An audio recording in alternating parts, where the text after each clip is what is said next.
Let's talk about how to pass the first round interview for SSE.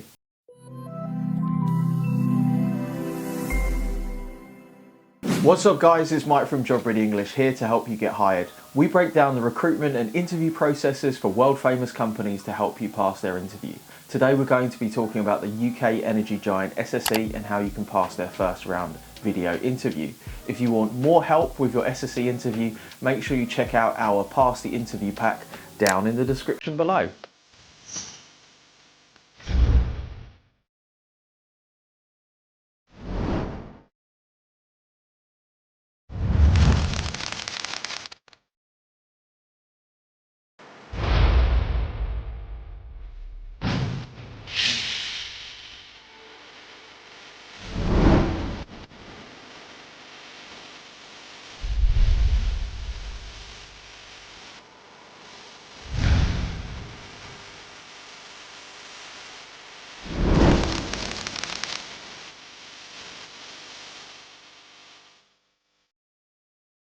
This Pass the Interview video is split up into 3 parts. In part number 1, we talk about the recruitment process and what you can expect going through SSE's application process. Part number 2, we talk about the most common questions that you can expect in their video interview.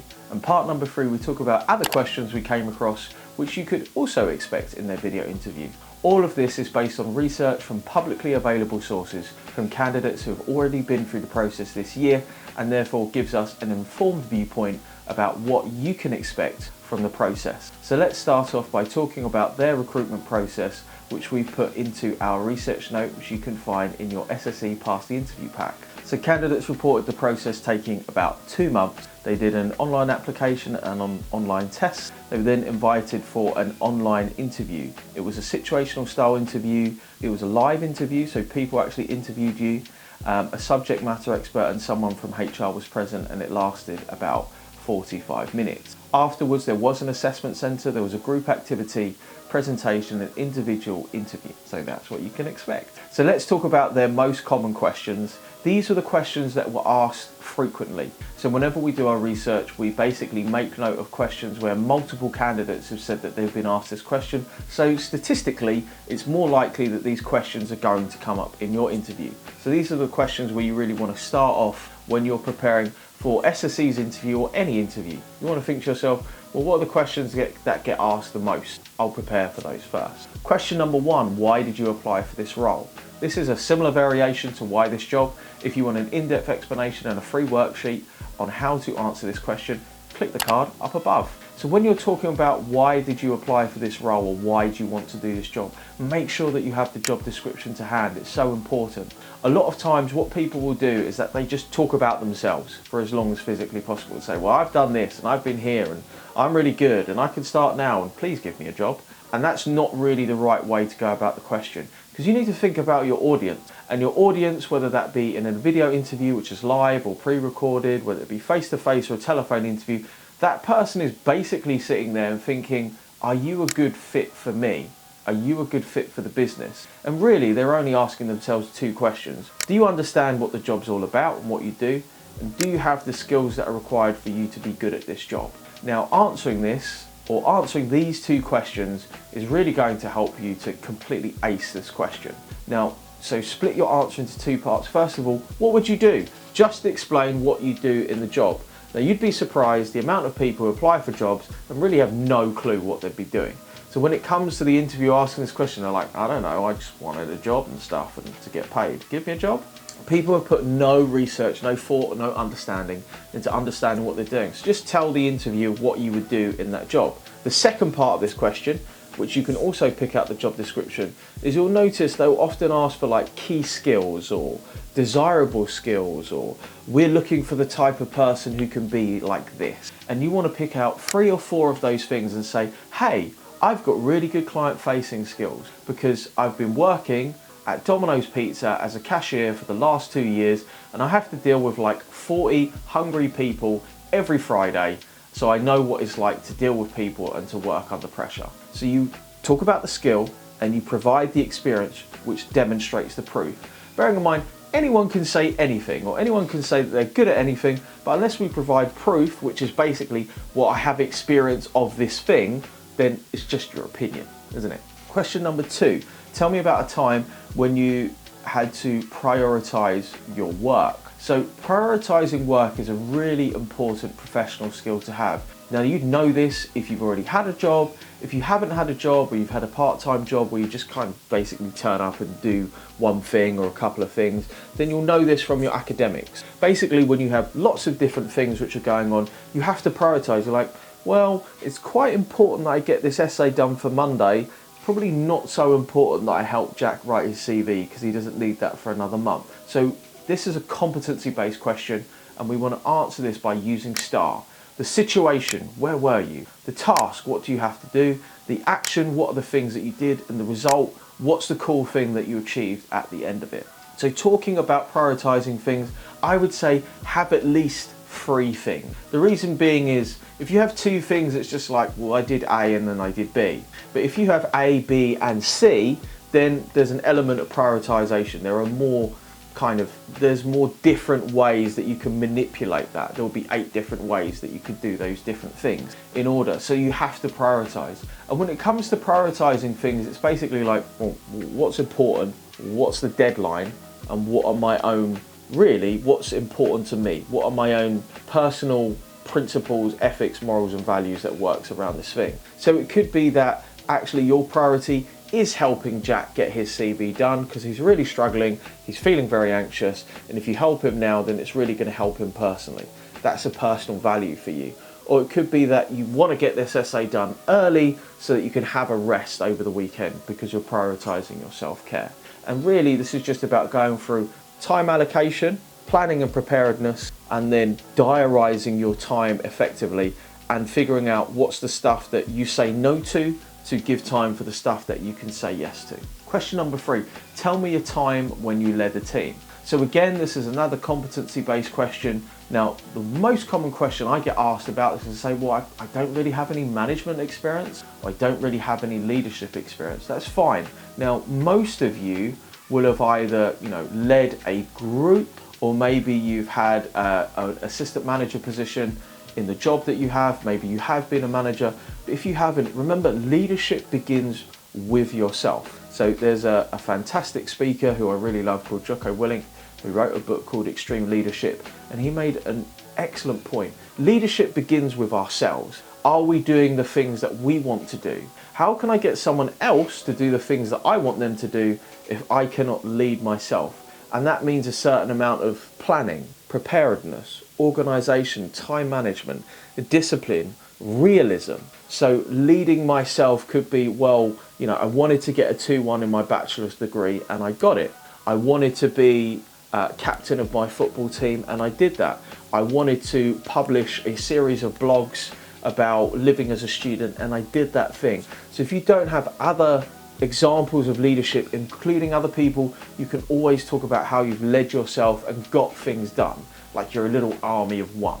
So talking about leadership, what are the important things? Well, for me, a good leader is somebody who thinks ahead, is planning effectively, is highly prepared, allows people to kind of know exactly what it is that they should be doing, because most people like to follow.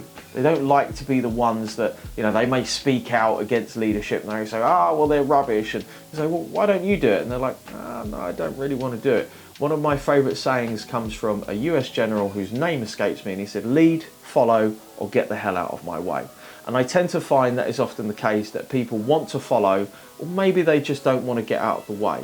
Also, it's about being helpful, it's about being kind, empathetic.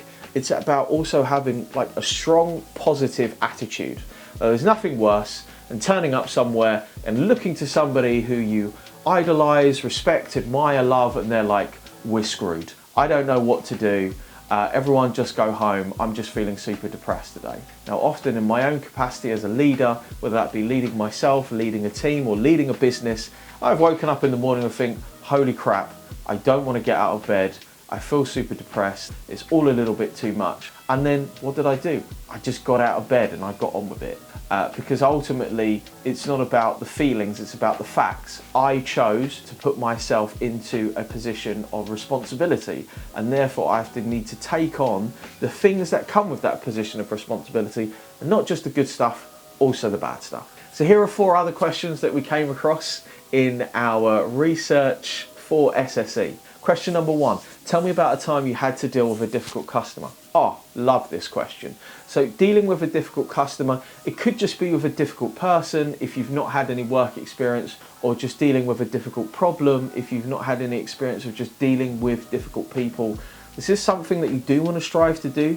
If you're a student and you're like, well, I don't have any work experience, I don't really do any extracurriculars, I don't do any volunteering, realize that responsibility lies on you. The more experience that you have with more people, the better that you get at resolving conflict. Because deep down, what lies at the heart of dealing with a difficult person, or just dealing with someone that is upset, is understanding why they are upset. So we sell digital products, we sell hundreds and hundreds of digital products every month. And sometimes people want a refund. Thankfully, not very often, but they'll always say, you know, look, I want a refund. So the way that we deal with somebody, not that we really get difficult customers, to be honest, by design, but what I always say to people if they're upset is that we deal with them promptly and efficiently. So we try and get back within 1 working business day. We always ask them if there's anything that we could improve. I will listen to somebody and I can't actually think that it's ever happened at Job Ready English, if someone wants to call me and actually say that they're upset, all I do is just listen to them and then give them 1 question in response. How can I help you? That's all I ever want to do. So just say, how can I help you? What can I do to make this better? If you want a refund, cool, here's a refund. If you want something to be added to this course, cool, we add something to this course. And then I will communicate with that person. People can get so frustrated and upset, myself included, when someone basically just doesn't respond, or responds once and says, oh, we'll look into that for you, and then they never get back to you. If somebody turned around and said, hey, really sorry, we're very busy at the minute, give me 5 days and I'm gonna get back to you. If I don't, please chase this up with me. I kind of feel better in myself, because I feel like something is happening, even if it's not happening right now. So the worst thing that we can do is not communicate. And very often, though you might have people who are just genuinely not very happy with their own lives, so they tend to take it out on other people, 9 times out of 10, difficult customers are really just having a bit of a difficult time at the minute. There's something going on with them, and if you can be kind of empathetic, be a good listener, be supportive, generally they're like, oh, do you know what, I'm really sorry about that. Like, I'm just having a tough day. This has happened, that's happened. That's been my experience over the years of dealing with thousands of different people. Question 2, why do you think you're a good fit for this company? This is very similar to why do you want to work for this company. For an in-depth explanation for how to answer this question and a free worksheet, click the card up above. When you're talking about why do you want to work for this company, basic rule of thumb is pick out 5 good facts about the company, give those facts, make sure that they're specific and not generic, and if you can, relate them to your own personal experience or something that resonates with you. So here's one of the facts that we give in our research note. In 2020, OVO Energy bought SSE Energy Futures from SSE PLC. So OVO Energy now supply energy and related services to all SSE household energy customers, and OVO powers over 4 million homes across the UK. Now you'll notice that's a really specific answer to a question. You know, I'm not saying like SSE is a great company, or it's big, or it has fantastic training, or it gives me great opportunities.